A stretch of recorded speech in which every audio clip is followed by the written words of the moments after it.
আসসালামু আলাইকুম প্রিয় বন্ধুরা, সবাই কেমন আছেন? সবুজে নাকি ভিউ হয় বেশি, তাই একটু সবুজ বৃক্ষের মধ্যে চলে এলাম। সবুজের রাজ্য অথবা নিসর্গ, সবুজের নিসর্গও বলা যেতে পারে। এখন এই একটা ডেউয়া গাছ আছে এখানে অনেক ডেউয়া হয়েছে, খুব ক্লিয়ার দেখা যাচ্ছে না। এখানে অনেক ধরনের ফলের গাছ আছে, আম গাছ আছে, তারপরে কি সুন্দর ঘাস দেখুন। আমরা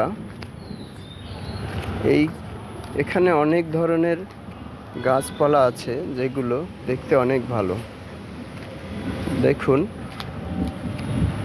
পরিশ্রম করলে কি হয়। এই গাছটার বয়স 2 বছর। এখানে কতগুলো কাঁঠাল হয়েছে দেখুন, ওই গাছের পাতার মধ্যে ভিতরে অনেক জায়গায়। এই কাঁঠালগুলো খুব সুস্বাদু খেতে।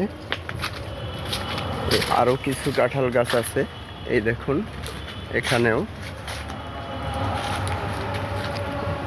এখানে একটি আমড়া গাছ, ছোট ছোট আমড়া হইতেছে। কত সুন্দর ঘাস। এই ঘাস দিয়ে কি করা যায়, কি হয়?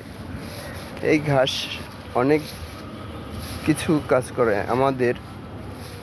আমরা যারা কৃষি কাজ করি, গরু, ছাগল, মহিষ, এই ঘাসগুলো ওদের কাছে পুষ্টিকর খাবার। ওরা খেয়ে মোটা তাজা হয়। আমরা মানুষরা যেমন পুষ্টিকর খাবার খেয়ে মোটা তাজা হই, তেমনি এই ঘাসগুলো গরু, ছাগল, মহিষরা খেলেও ওরা মোটা তাজা হতে পারে। দেখুন, ফুলগুলো ছোট হলেও দেখতে অনেক সুন্দর।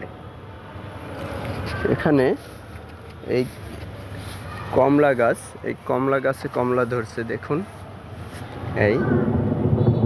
এই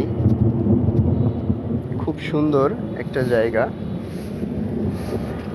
এই কমলাগুলো বড় হলে আপনাদেরকে দাওয়াত রইল, খেতে আসবেন। এই দেখুন কি সুন্দর সুন্দর ফুল। এই ফুল গাছে ফুল হয়েছে। এই ফুলগুলোই স্টার সেন্টারে আমাদেরকে দিয়ে থাকেন, দেখছেন।